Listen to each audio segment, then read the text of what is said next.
Welcome back to Pen and Prosper, a podcast where JT Lawrence is coaching me, Melissa Delport, to be a six-figure author, and we are putting it on the interwebs. And we're very excited about today's episode because it is the first time that we will be going live on TikTok while filming. Exciting. So if you are a subscriber and you want to be notified about TikTok lives, please feel free to follow us both, one or both of us on TikTok, and we will always try and announce it before which episodes we will be going live. For anyone who does join us on the lives, please know that we will probably not interact as much with the comments purely because we are filming for the podcast first and foremost, but we will endeavor to have a few Q&As, JT. I think that's on our agenda for 2026. Yes. As always, a huge shout out to our paid subscribers, to our editor extraordinaire, Elize, and to our wonderful sponsors, Vellum, with whom we could not live without, and we would not be putting books on the internet, and Scribe Shadow, who we use for all of our translations. Welcome back, JT, 2026. You pulled that intro off masterfully. After so many weeks of not recording, I'm so impressed. I do feel very... It was amazing. Very professional. Very impressed. You are, beautiful lady. Okay. Is there something Hallelujah. better? Right, so let's get cracking on. Anyone joining on TikTok, we are very sorry if there is playback. It is our first time. We will work on it during the week and get it done. And JT will do her lives this week. So next week, it all works seamlessly. The whole point is for people on TikTok to be able to come and watch, because our episodes are pre-recorded and they are normally only put online a few weeks after they're filmed. If you want to stay abreast of the current stuff that we're filming, you can watch the lives. Not every episode will be live, but we will certainly pick as many as we can to try and share with you in real time. And okay, right, I'm going to leave my TikTok phone on the side there and we are going to get cracking on, friend. Welcome back, January 2026. It's feeling like a good year so far already. I mean, it's only the 9th of January and I'm feeling so pumped. Yeah. I am feeling exhausted. Oh. I don't know what Michael was thinking with the 1st of January. Like, I get what he was thinking, right? It's the perfect day to say your rights are reverting to on the 1st of January. Yes. But to start launching on the 1st of January, which is New Year's Day, and you're with family, and we had people around for a massive break. and I was like, because I had to upload 3 books and I had to fire some ads at them. And then it's been every day since. So it's going to take me, I did 28 with my translations. Amazing. I did German, French, and Italian, and the box sets. So with 28, it's 3 a day. It's the limit on Amazon. So I'm still loading. I missed one day just because I was absolutely shattered that metadata was all starting to learn as one. And I started worrying that I was going to do like an Italian to a German to a... So yeah. So it's been a busy year. So I'm glad you're enjoying it so far. It's the 9th of January. It's been a busy year. Sure, this has been a long decade. It has been. Okay, for anyone who is just joining, we will say this for the last time until we really get stuck in, is that this is a live version of a recorded podcast that is available on the internet and it comes out in a few weeks. So the TikTok is to have everybody watching in real time in case they want to learn anything early access, I think it's called, isn't it? Oh, yes. You also get the unedited version. So you might have a few F-bombs, which is why I have this little sticky tab to remind myself not to say anything inappropriate. And it's difficult. It's going to be difficult. Okay. All right. So let's get back to the launch of Shadow Magic. So that's what we're discussing today. I'm relaunching my 6-book urban fantasy series. The rights reverted to me at the 1st of January. So I started to relaunch that whole series. We do have a full episode on it available on the pod on how to relaunch a series. So should we talk about the reviews? The problem that was my review. Oh, I was starting to get a bit worried there. So, well, I'm still worried because they said 5 days and the box set still doesn't have any reviews. And it was over 1,200, 4.7 out of 5-star reviews that are gone. And I very, very firmly believe that my Facebook ads are crashing in the US because they want social proof. The Americans want social proof. It's just one of those things. The individual titles moved, but I want to put this on here for anyone that ever has to do this, because I think one of our paid subs is transferring series. They mentioned it on one of our episodes. I'm not kidding. It was about 16 different contacts at KDP between the chat, the live chat, and the email. Every single one came back with a cut, copy, paste, formulaic we cannot do this because it has to, and you could see, they read from a script because they're untrained. They're not. Yes. But just, Delport, tell people what the problem was. Okay, so I had a lot of reviews on Amazon that obviously when you're wanting people to buy your book, it looks really good if it has lots and lots of reviews and over 1,000 reviews. I think even when we spoke to Jamie, he said 1,000 is kind of that magic number where people start to take you seriously.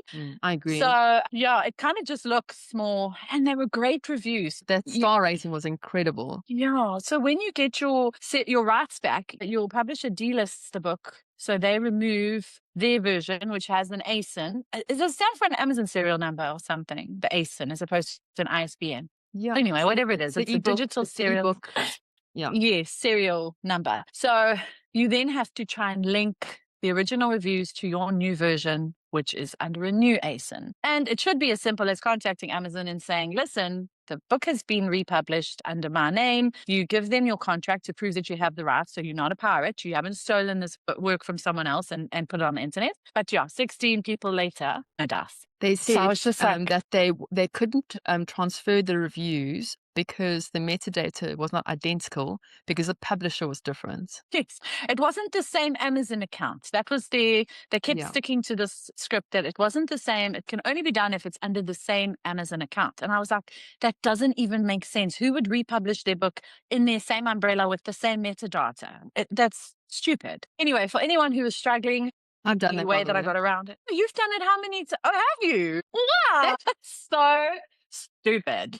Why did you do it? I wasn't happy with chapter 1 of Why You Were Taken a few years ago, and I wanted a new edit. So I changed both of those things, republished it as a new edition, unpublished the previous edition, and asked them to move the reviews over, and it worked. But why didn't you just update the existing version? I can't remember what my thinking was. I think it's because it was a new edit. Because I would be frightened. They'd flag it as a copyright issue. Yeah. No, it was fine. But those were the good old days. Yeah, before Amazon became terrifying. Okay, so anyway, so back to so I tried and I tried and I tried and I was like, I can't lose these reviews. And you were saying keep pushing, and Rachel was saying keep pushing, and Marco was saying keep pushing. You're getting the wrong information. And I was going onto the KDP boards, which I haven't been on the cable for years. Like, I forget that they exist. Me and too. I was so stressed. And I don't know, that guy, Not John. He's been around forever. Not John comments on everything. He's like this KDP specialist guy, and he's always just commenting on everything. Anyway, and everyone was saying, you've been given the wrong information. And then I started getting quite bullshit with KDP support. And I was like, this information is incorrect. I want it escalated. Yes. And then I would get an email saying, hello, this is Vic. I'm one of the supervisors. And then the exact same script. And I was like, you're not wrong with Vic. No, Vic, you've got this very wrong. So I don't know where, but I stumbled across something that said someone had success when they went through Author Central. And so I was like, okay, look, I mean, I'm so desperate. I'll try anything. So I emailed Author Central. I'm just pulling it up now. I emailed Author Central. It's quite difficult to get hold of them because you get into that spin cycle of like, what do you need help with? You choose your category, and then it gives you all the FAQs, and then it says you still need help, and it takes you back to what do you need help with? Anyway, I managed to find a feedback section where I could put in like a email. And long story short, within like maybe 3 hours, I got an email saying, "Hi Melissa, I have transferred your reviews. Thank you for contact." No, never mind it. Thank you for bringing it to our attention. Amazing. So, like, thank you. Thank you for reaching out to Author Central and for bringing this to our attention. I transferred the reviews from the older editions of your books to have them linked. It can take up to 5 days for the reviews to show. The problem is they've all reflected instantly. It was within an hour, books 1 to 6, the reviews pulled through. But the box set, today is day 5, and there's still nothing on the box set. Okay, but at least, I'm just going to email. Yeah, at least you know it's possible. You've got a contact. Brilliant. Well done. So anyone who's struggling with that, don't bother with KDP. Go straight to Author Central and go through there. So that was the issue with that. So I'm still uploading. So I uploaded, obviously, America first and then Italy. Surprise. Italia. I uploaded Italy. And did I not go straight to the top of fantasy? Yes. Yes. I don't know what it was.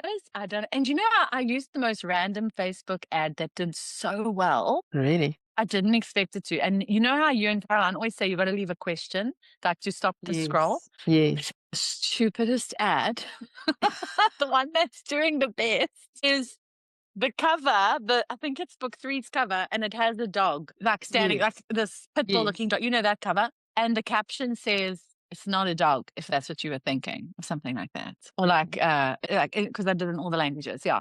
So it basically translates to like, "That's not a dog."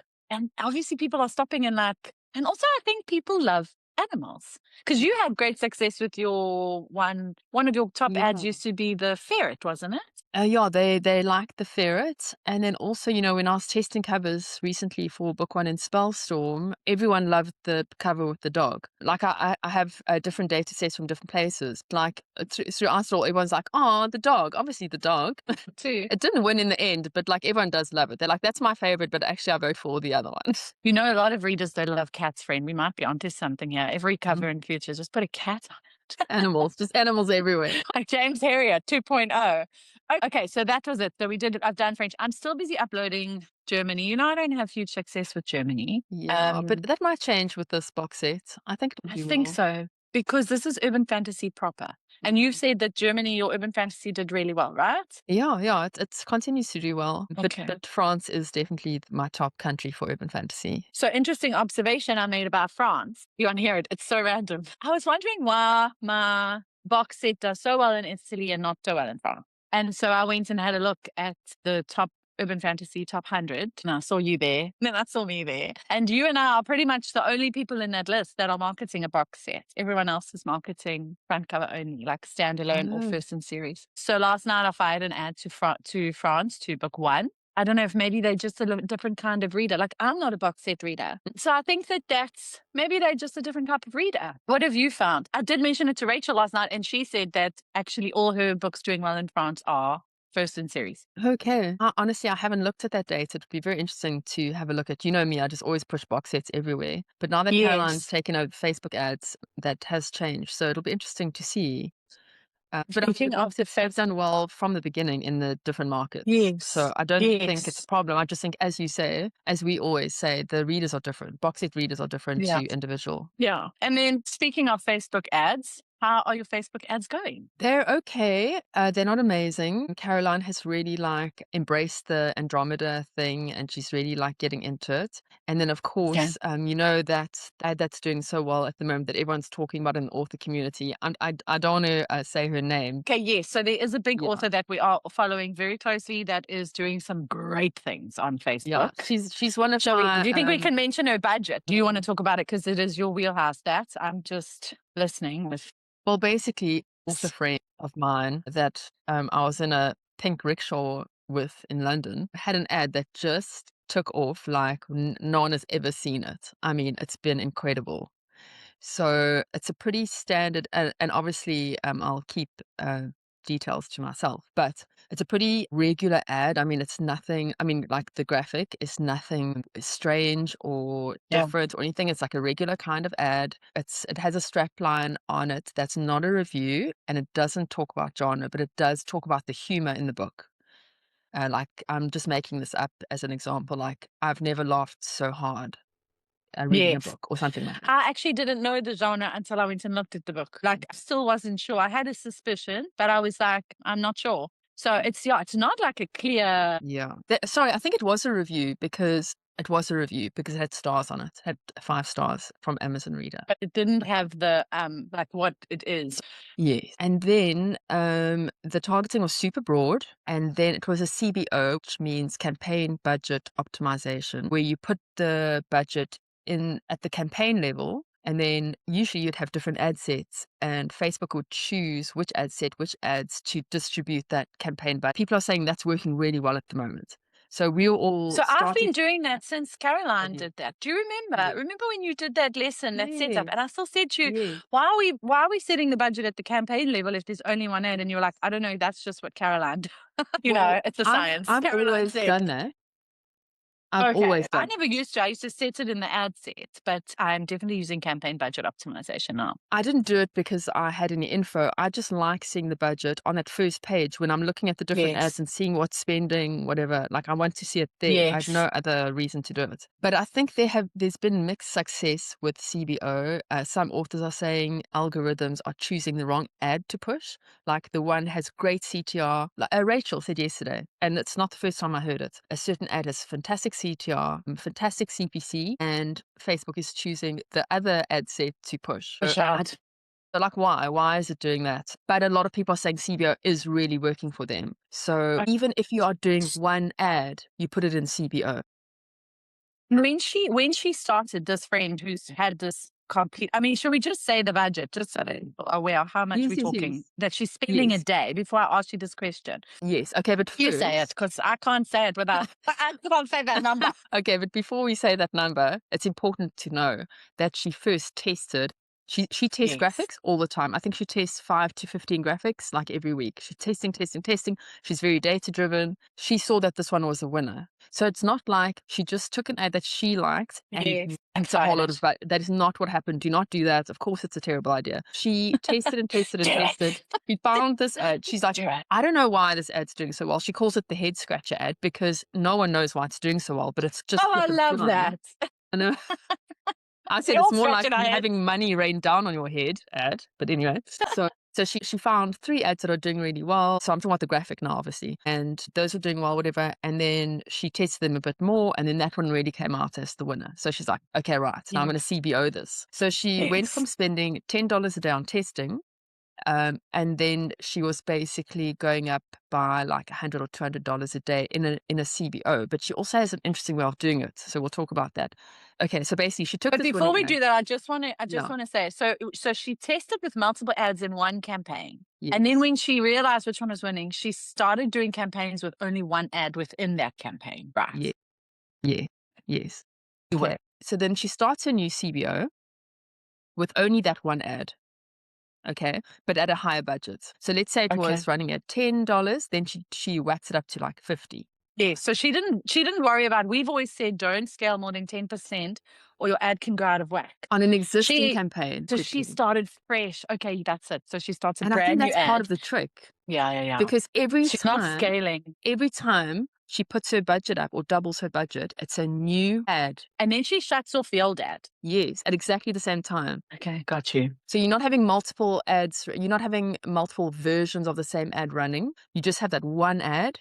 And you put it in a CBO and you just whack the budget. So I think she went, like the first ad was like 50, then I think it went to 100. They did it yesterday, $750 on one ad. A day. A day. $750 a day. I don't even have $750. No, I've spent $1,300 a day quite comfortably on Facebook ads when I was really like ramping up middle last year. Yes. And the ROI was there. But on some like 50 ads, friend. And they had already proven themselves. But on 50 ads and in different marketplaces. And I don't understand because we've been told and it's been drummed into us that Facebook has to learn, the ad has to learn. So to me, it's like I've had duplicate ads where I've had the same graphic that's been working so well. I fire up a new ad, it tanks. Yes. So I'm like, I don't understand how this is like.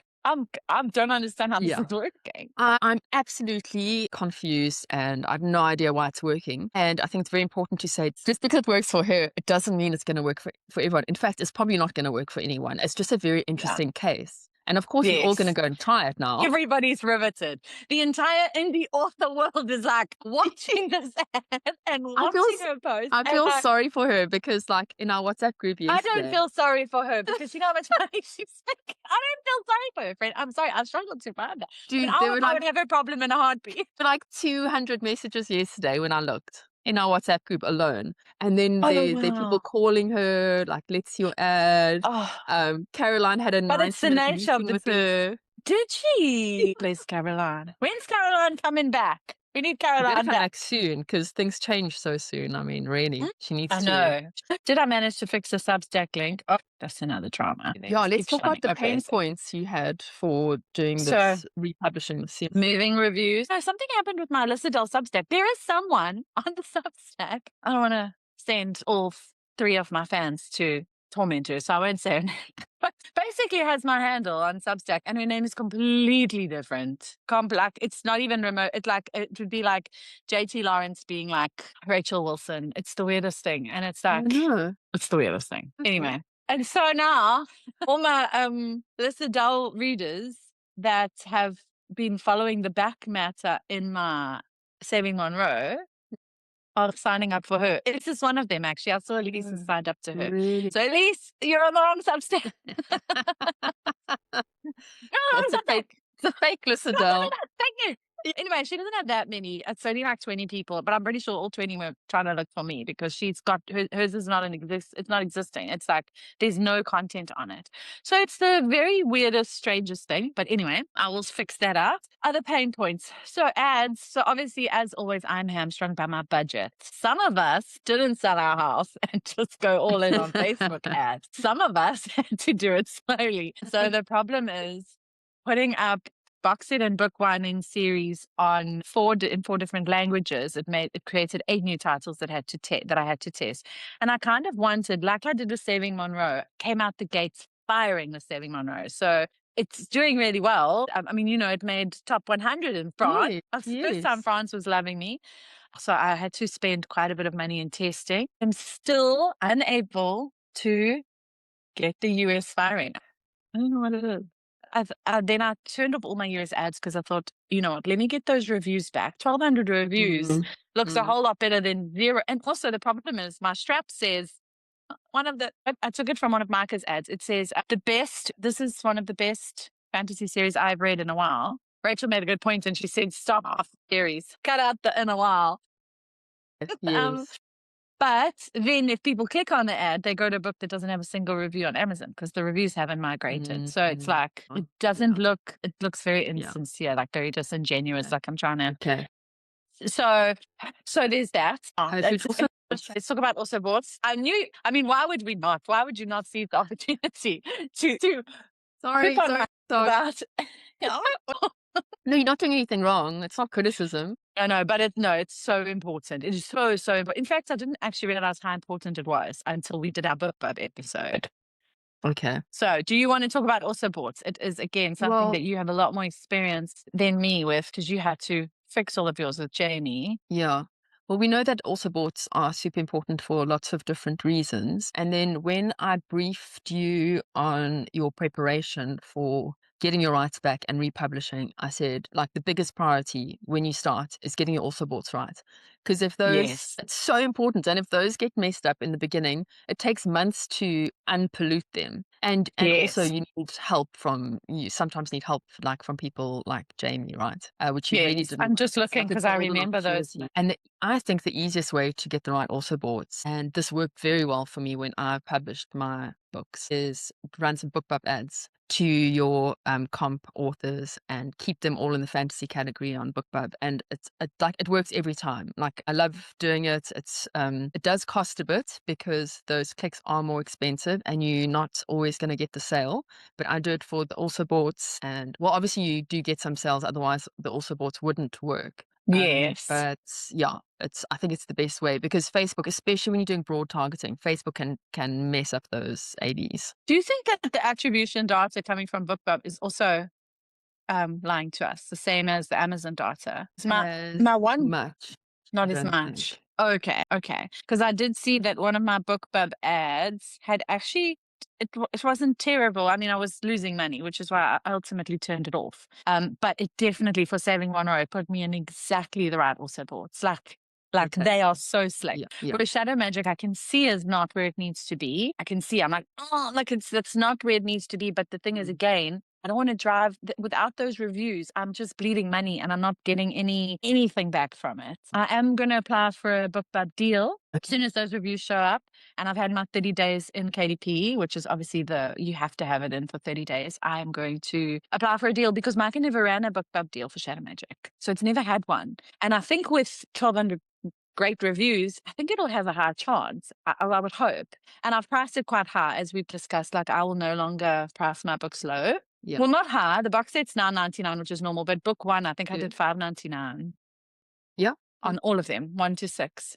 So I'll apply for both the box set and book one.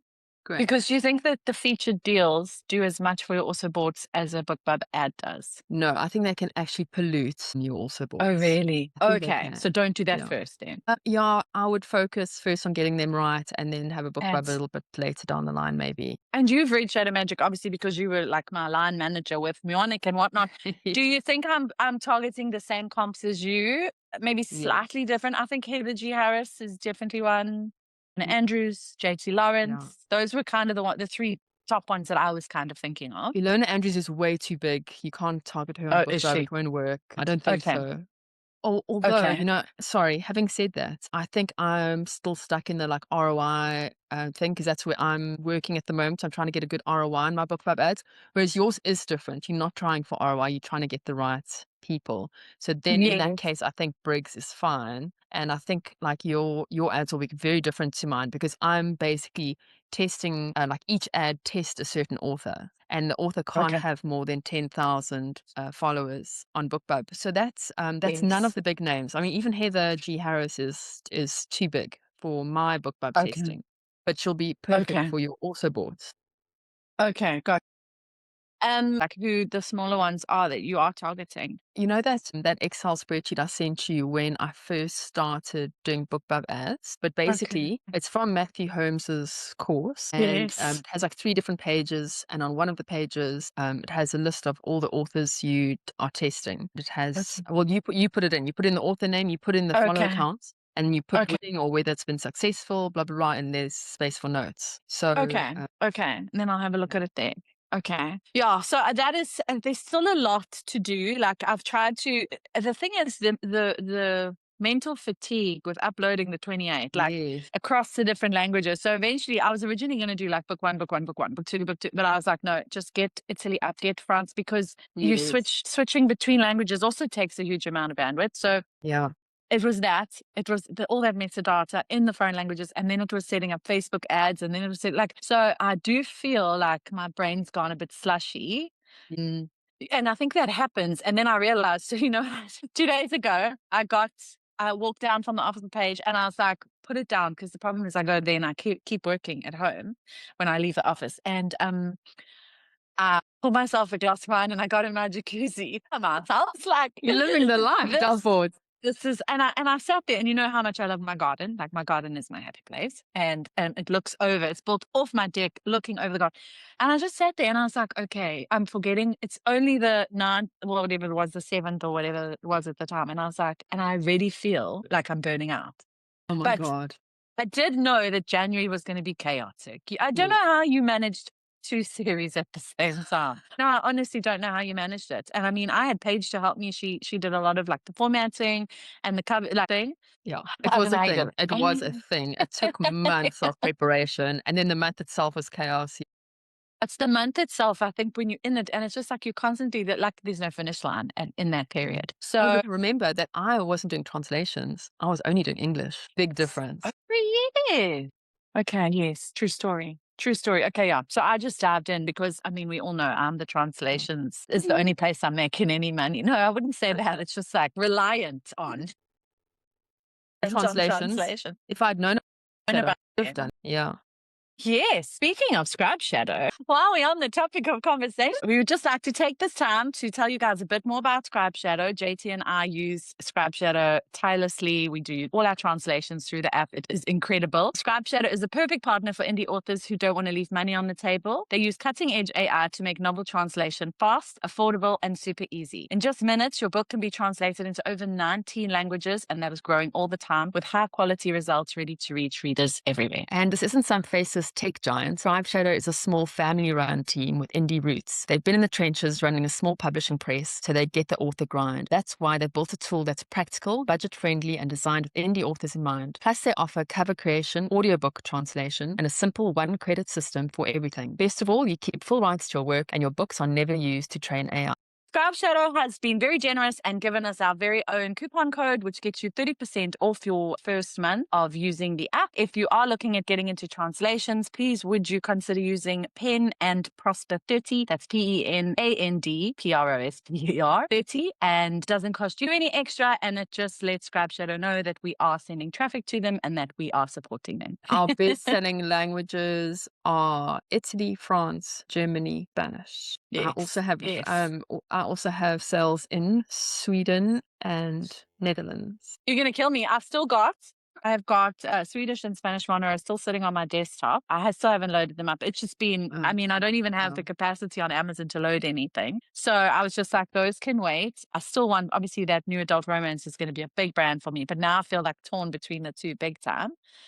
But yeah, that's changed. I mean, that's changed my life. That's taken me from a hobby author to a career author for sure. Yeah. I'm still determined to crack the US market though, but it's You taking me a will. little. I will. Once these reviews are up and I can actually get some decent. I mean, I've had some success. Don't get me wrong. My ads were. I also think that I don't run my ads for long enough, JT. I think that I get squirrely. So I put the ad up, and then if I don't see, because in foreign markets you see almost an instant profit, right? How long do you normally find your US ads will take to show your profits? I don't actually know because I've got so many running at the same time and stopping and starting. I'm Okay. like, I really don't know. But sometimes if I'm not sure about an ad, I will run it for a week and then stop it and wait for the attribution dates to catch up and then look at it properly. Because otherwise there's like just so many factors happening and like who knows what's working and what's not. Sometimes that's good. Gives you a clearer picture because you know that attribution data. Sometimes it's there the next day after you start an ad and sometimes it takes 2 weeks and it's infuriating, but that's what it is. And mine was showing this one ad was doing so well. So of course I started switching the other ones off. And then 3 days later, it turned on. I was like, quickly turn that one back on. Yeah. But I do think you have to run an ad for enough time to get decent data. And like some people will put that in their Kindle library and not start reading it for weeks. You know? Yeah. So in other big news, not yesterday, but the day before, I had a rainbow trout day. My TikTok people will know this because I put it on my TikTok. I was a rainbow trout for a day.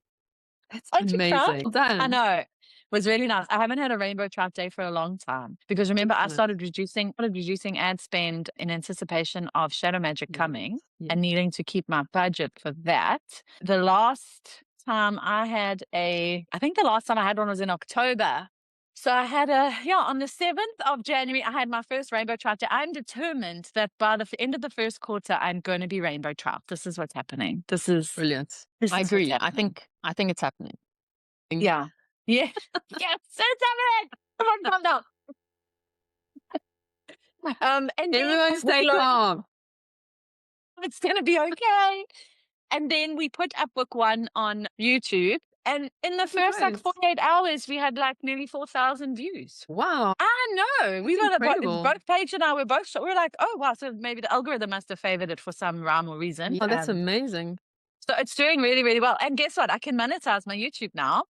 Yeah, but I won't because it's that first tier, that 500 tier, which is pointless because it's links to my shop or whatever. So I'll wait until I get to the 1,000 because it's really the only point of monetizing would be the ads.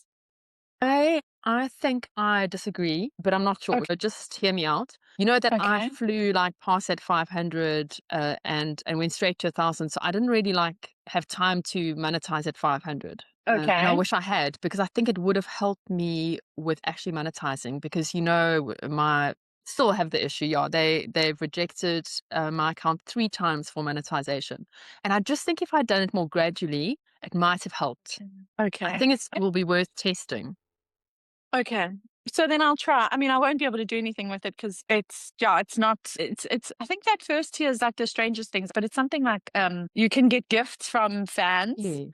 Yes. Which is like, I don't think our YouTube channels are geared for that because we don't, you know, and then you can link to products, but you know me, I'm so cynical with stuff like that because we don't have TikTok shop. We don't have access to a lot of those sort of platforms. So I was like, no, let me just wait. But maybe you're right. Maybe I should just test it and see. Just to like gradually try and monetize. Because if they say no now, then you can already start making changes or whatever. Yes, for the next year. I definitely need to put more human content. So one of my strategies for 2026 is just to go, I used to do a lot of book talk. You know how I love talking about books. I love reading. I love chatting about books. I love like giving my thoughts on them. Always kind. And I thought I'm going to start doing that because also that'll help because, Penguin, I'm an advanced review for Penguin. So they send me books. Yeah. They'll love that content too. So I might start doing that and just filming some more book talks and a little bit more human content for it. And we're going to do some interviews. We're going to interview each other. Yes, and that's going to be our first some thing. lives to put up there when, after we've done a few of these. So, Yes. hopefully all that human content will help us both. Do you have your schedule at hand anyway? I wish the people could see your schedule. It's quite remarkable. I have it. It's on my computer. It's basically my wallpaper. It's crazy. Sure, every minute is accounted for.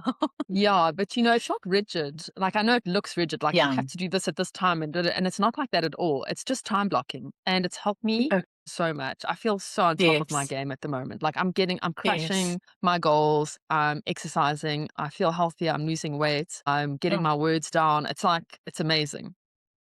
Yeah. It's like that January energy, but just like. But planning is, what do they say? If you fail to plan, you plan to fail, right? Is there anything else you want to know about the shadow magic? I mean, I know this pod was all about the relaunch. What else? I'm trying to think if there's anything that I've forgotten to kind of tell you. The audio we did, still busy loading up. Oh, I've ordered print copies. Brilliant. Those will be arriving probably in about a week. So they are on my store. How is your Shopify store? Is it live? Is it going? Is it? No. So, I mean, no. I mean, it's live. It's live, but we've just started the ads yesterday. So okay, so we are starting. So we will be able to do an episode soon on that whole experience because it's been a long time coming. How long has it been? Maybe a year? It'll be a year in April, I think. I think April. I'm not sure. Okay. I'm so excited to see how that goes. We'll see how the ads go, whatever. But there's a lot of direct sell stuff happening. That's why when you first said Shopify, I was like, what is actually happening with Shopify? You're probably also confused because I got it right for the first time. I never call it by the right name. I know you meant TikTok. But I am getting set up for the UK TikTok store, which is at first what I thought you were asking. And I've got my little printer and I got my little packaging stuff. And yes, I saw that in your live. So nice. Yes. So the problem is that I've got a US phone, I've got a UK phone, I've got Mike's UK phone, and between them all, it's like there's not one account that lets me go live and lets me connect to my UK store yet. All right. Okay. I think that is everything. Look, Shadow Magic is going to be an ongoing thing, so we'll keep talking about it. Because I think for at least probably the next 3 months, there'll be lots of stuff happening with Shadow Magic until it settles in. One last question about it. What do you what's the most important thing you've learned relaunching the series? Now you made that face. Because I just feel like it's like my brain hasn't even actually like processed what I've done yet. Okay. No, I don't think it's one thing. I think it's an overall thing. Like I've learned that rather than like keep my brain as focused as I can and batch my work, even when it's uploading, so that I have all the Italian, have all my stuff pre-prepped, like all my blurbs, all my everything. Do print and digital and thing. I used to completely ignore print, and now with Saving Monroe, I've learned that I'm selling some print copies. So I'm like, let me get the print copies out because I'm losing audience there.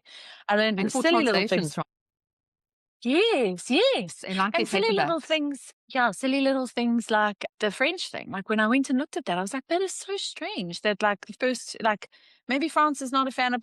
So I think it's holistic learning. With every time I launch something new, and this being such a big launch, your learning is so big that you're absorbing little things that you can apply. You know what I mean? So I wouldn't say it's one big thing. I'm hoping that I come out of it learning one big thing. I will say that I am tempted to try a bigger budget because let's be honest, what is she doing? It's a bigger budget, right? And a broader targeting. And I think maybe the more money you have to spend, the more Facebook is like, let me make this work because this person's coming in with cash to spend, Yeah. And Facebook doesn't want your ad to fail. We've learned this from Caroline and from everyone. Like it wants it to work because it wants you to keep putting money into it. So I think if you come in with a bigger budget, maybe it's like, I must make this work as well as I possibly can. Maybe. Or maybe she's just the luckiest woman in the world. No, but it does explain. Why it's doing so well, like straight out the blocks with such a big budget. It makes sense. Yeah. So I'm interested to see what Rachel's does because I know she's just set up that bigger campaign with a bigger budget. But it's multiple books. I don't know. I'm scared because I wouldn't know which one to test. I just... Yeah. You first have to find that winning ad. And I haven't had a winning ad in the US ever. So, like, I think that's why it feels so like I could never do that. I haven't had, you've had a winning ad. You have one ready to kind of Yeah. prime to go. I haven't ever had one that's done like great shakes. Okay, so you need to test more images. Yeah. Yeah, I really do. I even tried Marcus because I thought, he had success with those. Yeah, and they were great. Didn't work. But I don't think I leave them on long enough. That's what I was saying too. So I need to ask Caroline that question next time we have it on. How long must I put an ad before I turn it off? Also, I'm wondering if you're being too strict with your ROI, because like if you are sending an ad to book one and your ROI is not looking good on that ad to book one, are you factoring Yes. in the read through to the rest of the series? It makes So, such a huge so I difference. have been putting all the, no, actually the other books weren't up yet, I don't think. So I must do that now and put those ASINs into the attribution data. But I'm not I think actually I only talking put one about and two. attribution data. So attribution data is one thing, right? But it's only 14 days, Mm. 14-day window. I'm talking about actual read through. Someone finds your book from your ad and reads through the entire series in 3 months. You're not going to see But any how, of that income but on your how can I attribution. find that? Because remember, I get a little bit of success from TikTok. So like when I first loaded it up, I had someone buy like all the book, and I knew it wasn't coming from attribution data because those were like dead, and I had only set up one ad. You know what I mean? Yeah. So how would I know that it's coming from there? You have to work out your read through rates. Got you. Then once you have your read through rates, you go to Grok and you say, what is a sale of book one worth to me? Because like at the moment on BookBub, for me, my book ones are 99 cents, right? Because I was pricing for the Christmas thing where people weren't spending money on themselves, they're spending money on other people. So I'm going to make book ones 99 cents across the board. And then chuck BookBub ads their way. And if you look at that, and if you only look at that, you would say that my ROI is terrible on BookBub because I'm paying a lot per click. The conversion rate is amazing, but you're paying a lot per click, and then you're making 35 cents a sale. But if you tell Grok what your read-through rate is, and it's like 60% of people who buy a book at 99 cents will read the book, something like that. Plus, and then you add your read-through rates, you will get a dollar value of what selling book one is actually worth to you. And it's not worth 35 cents. It's worth like $7 or whatever. Then I can pay $5 to get that sale. Because I know how much I'm going to get through. And then it's how do I calculate the read-through rate? There's a calculator. You have to look at your author dashboard and see how many books do I sell of book one versus book two versus book three. I wonder if I could pull that from Marco's data, or it would have to be mine, which means I'm going to have to give it a bit longer because they're still so new. Yeah, or you could just ask Grok what the average read-through is, because your read-through is good, and just go with an author's average read-through, and then you can't go wrong because it'll be conservative. Okay. Yeah. Also remember that you're right. sometimes I am very strict on my ROI, but the thing is, like when it's showing a loss, I don't know, I get very skittish. I need to be a little bit braver, I think. Remember, you're growing your brand. Every dollar you spend on advertising is an investment. It's an investment in your author brand. Yeah. And it's not just the book that's going to selling. stick around forever. Yeah. And you're getting signups, you're getting my other series. I looked at this morning, this morning or yesterday, I was looking at, just randomly, I noticed that the Legacy had picked up, and I went and looked at last month what I sold of the Traveler and what I sold of the Legacy, which were flatline series. And I think like the one was like $100 in a month for a series that had flatlined, that has got no ads going towards it whatsoever. $100 that I didn't have. Do you know what I mean? So I was like, sure, like that's not being taken into account at all. But overall, all of the series that I rebranded, so Legacy, The Traveler, because obviously I'm driving Shadow Magic and Guardians, the other ones are picking up. Do you know what I mean? Yeah. Absolutely. They definitely pick up a tailwind. So you are right. I need to be a little bit braver on my US. And also I need to be prepared to lose money for a bit while I'm trying to get it going, Yeah. And it's not, don't think of it as losing money. So obviously I'm not saying like burn your cash, but it's not losing money. It's investing in your business. Yeah. Maybe the person who sees your ad the first 6 times, you thinking, oh, this ad's terrible, I'm going to turn it off. And then if they'd seen that ad on the 7th time, they would have bought the book. Yeah, they would have bought the book. Yeah, true story. I need to, and also I'm like, oh, I mustn't have so many ads running. I need to switch it off as quickly as I can, Okay, I think that's us. I think that's all the stuff that I have for Shadow Magic, but we will do maybe in our catch-ups at the beginning of episodes, we can just touch on how it's going. But well done so Good, far, friend. Delport. You're doing really well. I know it's hard. Thank you. It's hard work. It's stressful, but you're doing really well. All right, friend. Well, I will see you in the next episode when we will be discussing all things Kickstarter. Yay!